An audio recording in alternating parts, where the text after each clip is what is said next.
Hello and welcome to Cheating Secrets Podcast. I'm Harrison Davenport and I'm Jack. James Wood, Jack. I believe you have a story for us this week. Yes, I do. This comes from r/cheating stories, and the title is My Wife and Her Best Friend's Husband. This story took place after my wife, her boss, and her best friend hooked up. As I said in the last chapter, I didn't expect my wife to be open to an intimate relationship with her friend and her boss. I thought if she were going to cheat on me, she would try to do a much better job of hiding it. I've known her best friend and her husband for a long time.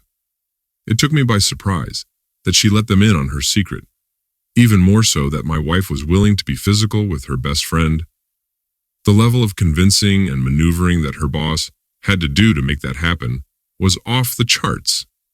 That being said, going through my wife's text messages before and after the fling led me to discover a lot more about her. I previously mentioned how I heard her taking a picture in the bathroom before she jumped in the shower the night before the affair with her boss. I later found out that she was sending pictures to her friend and her husband too, and that they were both talking about how nervous they were for the next day. My wife's best friend is a cutie. She's a bit shorter than my wife. Thin, but not muscular. She has an average-sized chest and a round butt. She has a great smile and an over-the-top laugh. Her husband is a light-skinned Mexican guy. He's about as tall as my wife and comes across as a quiet type, the kind that drinks beer but doesn't say much. He works outside, so he's thin but has a decent body. On the surface, he's kind of a boring guy. The two of them seem good for each other. Now that we're all caught up, let me say that I don't have a trust issue with my wife, even though I probably should. People continue to comment and speculate why I don't get angry at her when she sleeps with other men. The answer is complicated. It's not like I don't feel anything, I do. It's always a slight sting at first. Then I remember my wife and I have been together since we were in our early teens. That's a long time to stay together with somebody and never experience anything with other people. In a strange way, it's a relief knowing that I could go out and enjoy myself for an evening guilt-free. People enjoy the idea of having multiple partners. Most married men wish they could be with someone else at least once. I'm sure women feel the same way, not everyone, but it's common. Going through my wife's iMessages between her and her best friend before their hookup with the dentist was interesting. Her best friend asked her to send a picture of her body and said her husband wanted to see it too. It took me off guard that people I'd known for so many years were interested in such things because I'd never caught wind of it when we all hung out. We've been to the movies together on double dates and gone out to dinner. We've had them over for UFC fights, birthdays, barbecues, you name it. In all honesty though, it was a turn-on knowing that this couple was flirting with my wife, and also that her best friend's husband was aware of the hookup with the dentist. The picture my wife sent to them showed her backside. I read through many of the messages her friend texted, including one that said, "He wants me to bring yours too." Some of the messages were deleted, so I don't know what they were talking about. It wasn't until I read more that I saw messages like the one her best friend sent, saying how crazy the experience had been. When the two of them texted, they weren't the slightest bit shy. My wife told her friend that she was sore and felt like she needed another shower.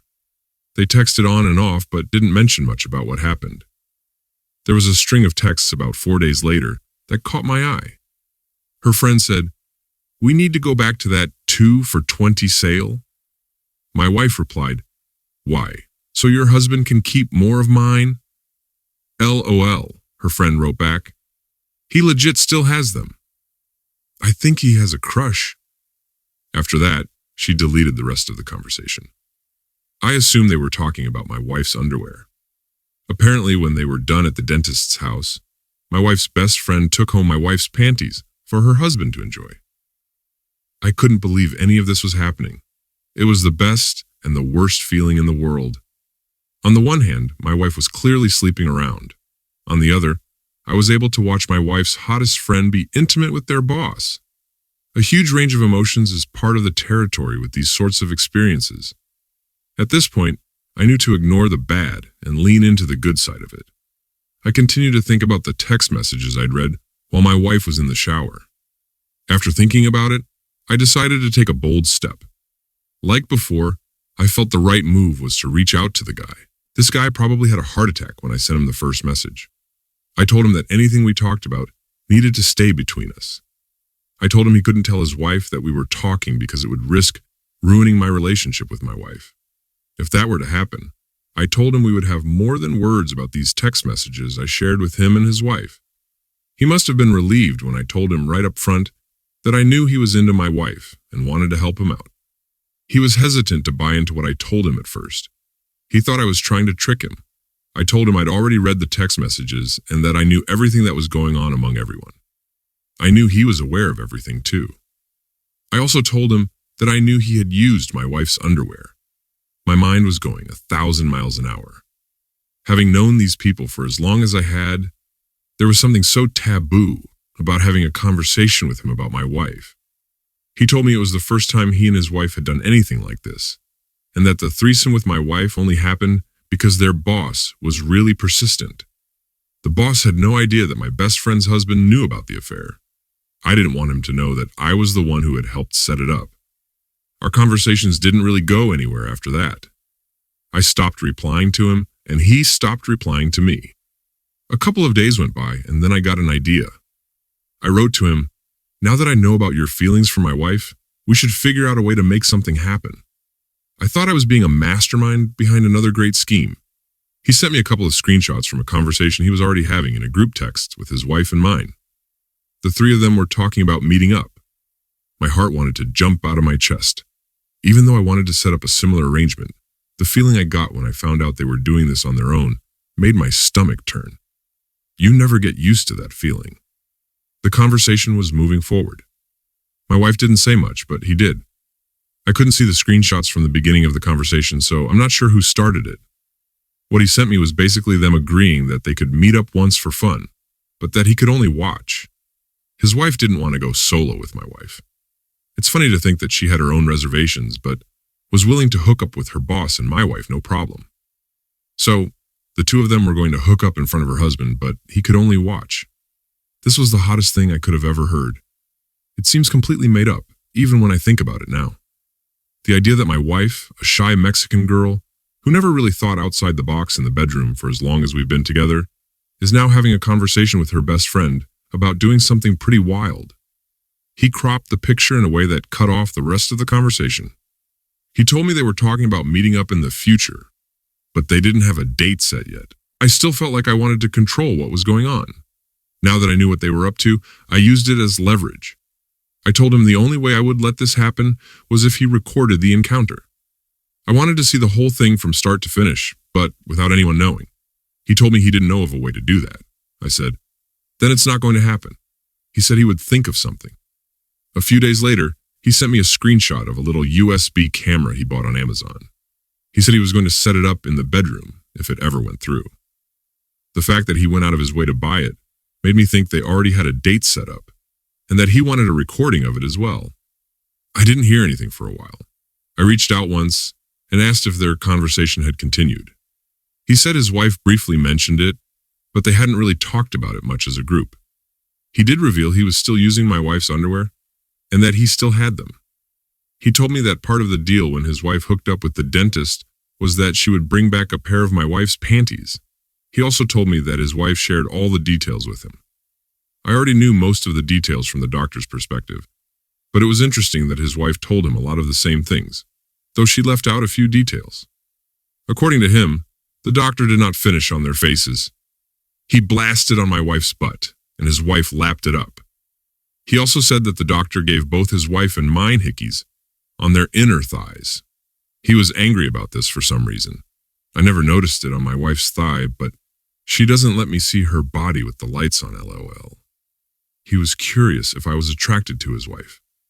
I was straight up and aggressive. I told him that I had masturbated to his wife's pictures millions of times.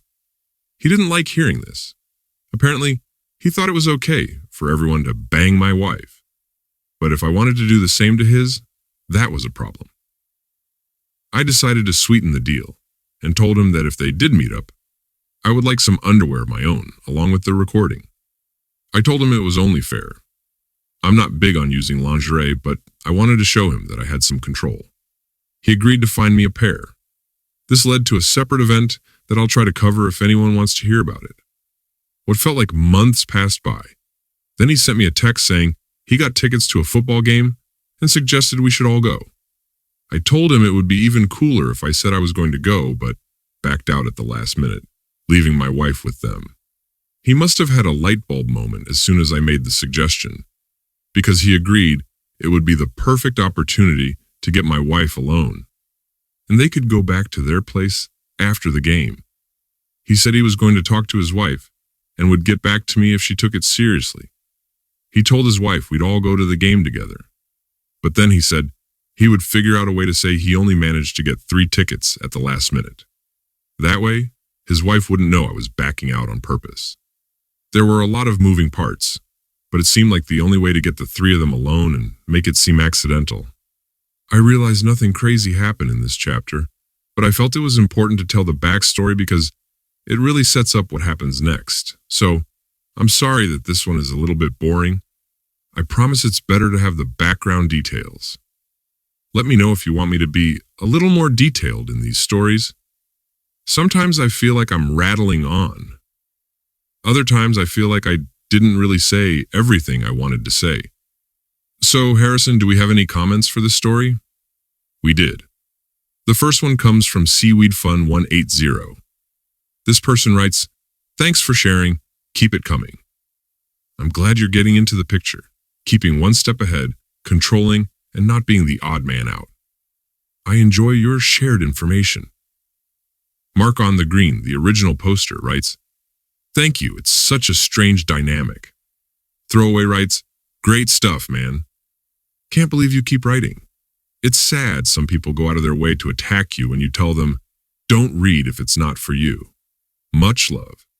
Some people don't understand unconventional arrangements between consenting partners and prefer to target someone sharing their real-life experiences. Keep it up. Don't let the haters get to you.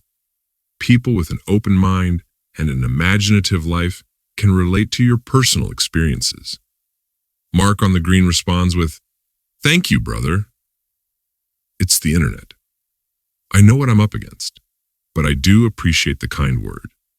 Yeah, I think that last comment nicely sums up the spirit and ethos of any Mark Green story, which is well-defined characters and also commentary. What always seeps through his stories is a deep and abiding love for his wife. I agree.